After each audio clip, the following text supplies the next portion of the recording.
Before I start the PSA fully, I want to say it was going to have a lot more production value.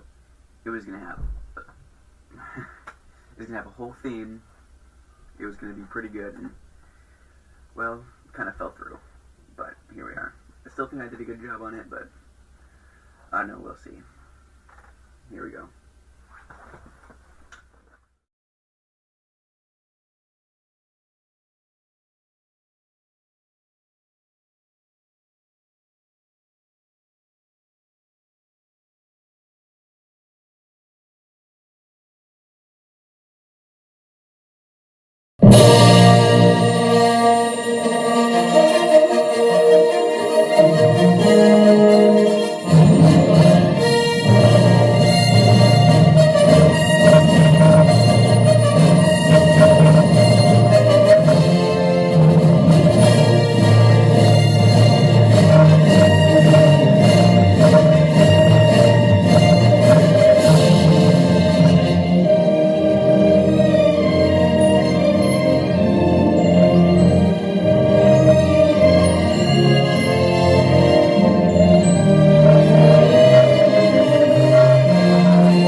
Now, before we start the main portion of the PSA, here's a brief explanation of what a stroke is from my cousin Gabriel.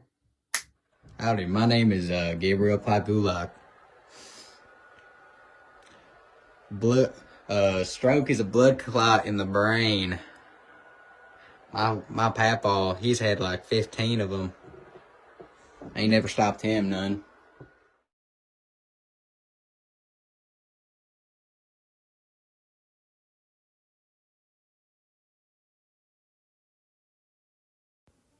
Now, to actually begin the informational section of the PSA, we're going to be talking about the 3 different types of strokes.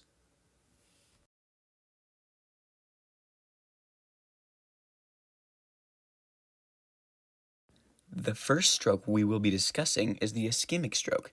An ischemic stroke happens when a blood clot stops blood flow to the brain and prevents it from carrying out its major functions. During an ischemic stroke, brain cells rapidly die, and immediate medical assistance from first responders is required if the patient is to survive. Ischemic strokes are actually the most common type of stroke, and the one that claims the most lives each year. The second type of stroke I want to discuss is the hemorrhagic stroke. The hemorrhagic stroke may not be the most common, but it is the most deadly, as it occurs when a blood vessel in the brain ruptures.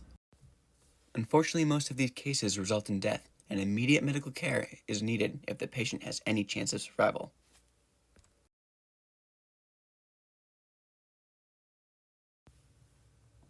Now, the final type of stroke I want to talk about is actually a subtype of the first one. The transient ischemic stroke is a stroke that happens when blood flow to the brain is temporarily halted by either a blood clot or something else. This type of stroke does not usually last long, but is still recommended that you seek medical care. Now, you may be wondering how to identify if someone is having a stroke or not.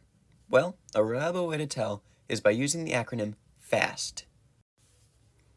Each letter in the acronym stands for a sign or symptom to look out for. The letter F stands for face drooping. This is probably the easiest sign to spot when you see someone who's having a stroke, so yeah. The letter A stands for arm weakness. If you ask the victim to raise both their arms and they have trouble, or one of their arms starts falling, they are probably suffering from a stroke. The letter S stands for speech difficulty. If the victim has difficulty speaking or a slurred speech along with the previous signs, they are probably having a stroke. Now, the letter T isn't so much a sign as it is a command.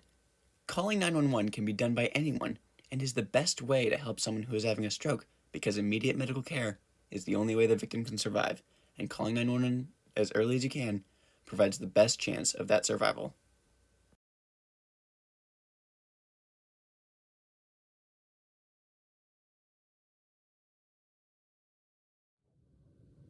thank you all for watching. Although it didn't really seem like I put much effort into this, the editing process was it it took a long time, and also it didn't look very good, so kind of discouraged me. But you know, doesn't really matter. It's done, so I don't really care anymore. Um, and yeah, that's it. Well, thank you.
You're still here?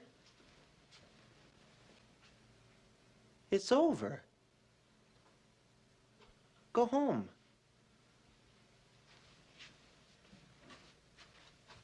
Go.